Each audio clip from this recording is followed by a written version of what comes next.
মিলে জলাশয়ের ধারে যাব। কাল দেখেছিলাম অনেক কচু শাক হয়েছে ওখানে। ভাত তো হয়েই এলো, আমি কি সবার জন্যে বেড়ে ফেলবো? হ্যাঁ হ্যাঁ, তাই করো।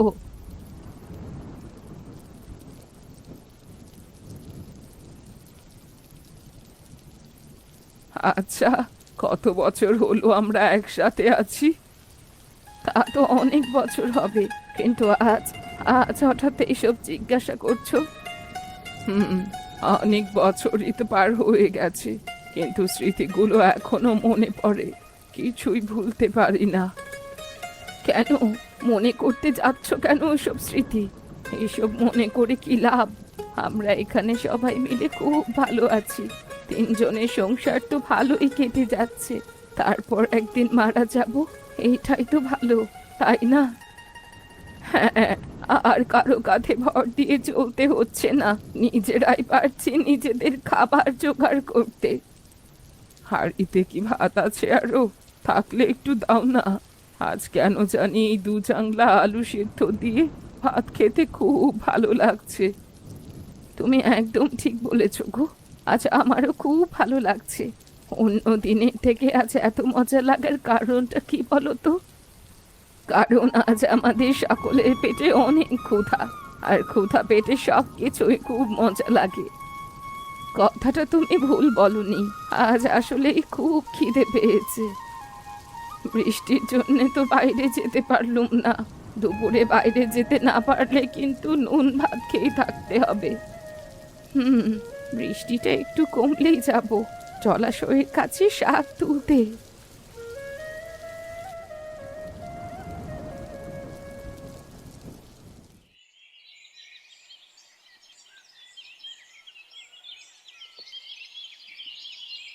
কপাল ভালো বৃষ্টি তাড়াতাড়ি বন্ধ হয়েছে, না হলে সত্যি সত্যি আজ শুধু নুন ভাত খেয়ে কাটিয়ে দিতে হতো। সেটা তো খেয়ে আমাদের ভালোই অভ্যেস আছে, তাই না? তা তো আছেই, এখন তো আর আমাদের কোনো কিছুতেই কষ্ট হয় না, সব সয়ে গেছে। সবাই হাত চালাও, আকাশের অবস্থা কিন্তু পুরোপুরি ভালো হয়নি, যে কোনো সময় আবার ধুম করে নেমে পড়বে।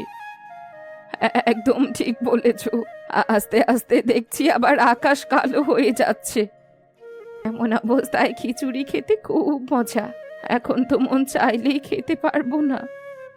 শুধু শুধু আফসোস করো না তো, আমাদের যা আছে আমরা তাতে নিয়ে খুব খুশি। দুপুরে খাবার খেয়ে ঠান্ডা আবহাওয়াতে তিনজন মিলে ঘুম দেব। না না, আফসোস হবে না কেন?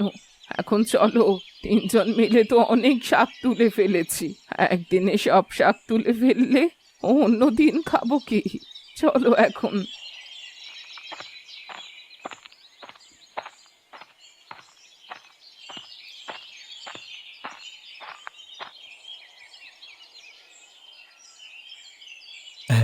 আমার মেয়েকে কেমন দেখলেন? আপনাদের ছেলের জন্য আমার মেয়েকে উপযুক্ত মনে হয়েছে কি আপনাদের? তা তো হয়েছে, আপনার মেয়ে দেখতে তো একদম পরীর মতো। শুনে অনেক খুশি হলাম। সবই আপনাদের দয়া। তা বিয়ের দিন তারিখ কি এখনই ঠিক করবেন নাকি পরে করবেন? আমরা তো আর দেরি করতে চাই না। সব তো মোটামুটি ঠিক আছে, তবে বাড়িতে আমার বাবা মা আছেন, তাদের একমাত্র নাতির বিয়ে বলে কথা। তাদের না জানিয়ে বিয়ের তারিখ ঠিক করাটা ভালো দেখায় না। না না, কি বলছেন? তাদেরকে না জানিয়ে আমি কিচ্ছু করতে বলছি না। আসলে কি বলুন তো, আমরা তো আপনাদের মতো অত পয়সাওয়ালা নই, তা হুট করে কিছু করতে পারবো না। যদি অনুগ্রহ করে আগে থেকে একটা ধারণা দিতেন, তাহলে খুব উপকার হতো। আপনি এসব কি বলছেন? আমার একমাত্র ছেলের বিয়ে, যা যা করবার সব আমরাই করব। একটা সুতো থেকে শুরু করে সবকিছুর ব্যবস্থা আমরা করব। সে নিয়ে তো আপনাদের কোনো ভাবনা করতে হবে না। সবই আপনাদের মেহেরবানি। আপনারা সত্যিই খুব ভালো মানুষ। মানুষের টাকা পয়সা থাকলেই তো মানুষ ভালো মনের হয় না। আপনাদের টাকাও আছে, তেমনি আপনাদের মনও উদার। তা মা, ঘরের সব কাজ জানা আছে তো? ভালো করে বাবার বাড়িতে সব শিখে নিয়েছো তো? আমরা কিন্তু আবার তোমাকে হাতে ধরে শেখাতে পারবো না। শ্বশুর বাড়ি গিয়ে কিন্তু অনেক কাজ করতে হবে তোমাকে, অত কিছু শেখানোর মতো সময় হবে না। হ্যাঁ, আমাদের বাড়িতে অনেক চাকর বাকর আছে, কিন্তু তাই বলে বাড়ির বউরা কেউ হাত গুটিয়ে বসে থাকে না। আর চাকর বাকরেরা কাজ ঠিকঠাকভাবে করছে কিনা সেটা বোঝবার জন্য সব কাজ জানা থাকতে হয়। তুমি তো পারো সব কাজ, তাই না? আপনাদের ছেলের মতোই আমার নাতনিও এই বাড়ির একমাত্র মেয়ে। খুব আদরে কোলে পিঠে আমরা ওকে মানুষ করেছি।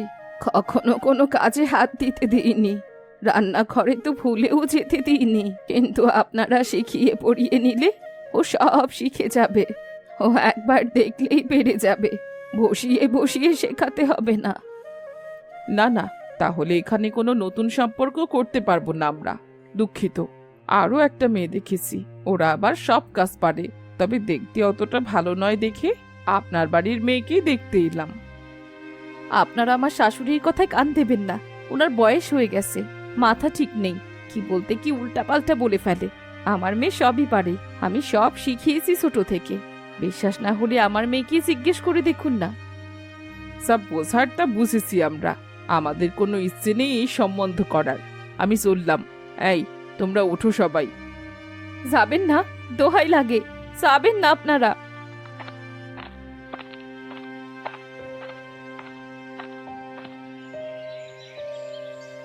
কে বলেছিল, কে বলেছিল আপনাকে বেশি কথা বলতে? আপনাকে কে ডেকেছিল এখানে? কেন এসেছিলেন? আমার মেয়ের জীবনটা কেন শেষ করে দিলেন এভাবে? বৌমা, আমি বুঝতে পারিনি, ভালো মনেই কথাগুলো বলেছিলাম। আমার নাতনির কখনো খারাপ আমি চাইতে পারি? কে বলেছে আপনাকে আমার মেয়ের ভালো চাইতে? বুড়ি একটা, এক পা কবরে চলে গেছে, কবে যে মরবে কে জানে। কোথায় কোন কথা বলতে হবে কিচ্ছু বোঝে না। আপনি আমার মেয়ের এত বড় ক্ষতি করার আগে কেন মরলেন না?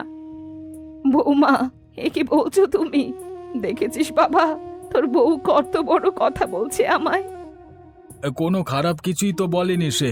কেন বেশি কথা বলতে গেলে? প্রথমে তো চুপ করেই ছিলে, তখন তো সব ঠিকই ছিল। কে বলেছিল পরে কথা বলতে? আমার মেয়ের সর্বনাশটা না করলেই তোমার চলছিল না, না? তুইও আজ আমায় এই কথা শোনাতে পারলি? এই দিন দেখার জন্যই কি বেঁচে আছি? বেঁচে থাকবার জন্য কেউ তোমার হাতে পায়ে ধরেছে নাকি? কে বলেছে বেঁচে থাকতে? এভাবে আমাদের সবার সব অনিষ্ট করতে? যত সব। দুই চোখ যেদিকে তাকায় সেদিকে চলে গেলেই তো পারেন। কেন আমাদের ঘাড়ের মধ্যে ভূতের মতো চেপে বসে আছেন? আর থাকবো না, আর থাকবো না তোদের সাথে। আমি আমি চলে যাব অনেক দূরে, আর কোনোদিন ফিরবো না তোদের কাছে। ক্ষমতা থাকলে চলে গিয়ে দেখান দেখি, মুখে এত কথা বলে লাভ নেই। বৌমা, মানুষকে এত কষ্ট দিয়ে কথা বলো না। কার জীবনে কখন কি হয় তা আগে থেকে কেউ জানে না। আমি জানি, সে যেমন কাজ করে তেমনি ফল পায়। আমি এমন কোনো কাজ করিনি যার ফল খারাপ হবে। ভালো থাকিস বাবা, আমি গেলাম।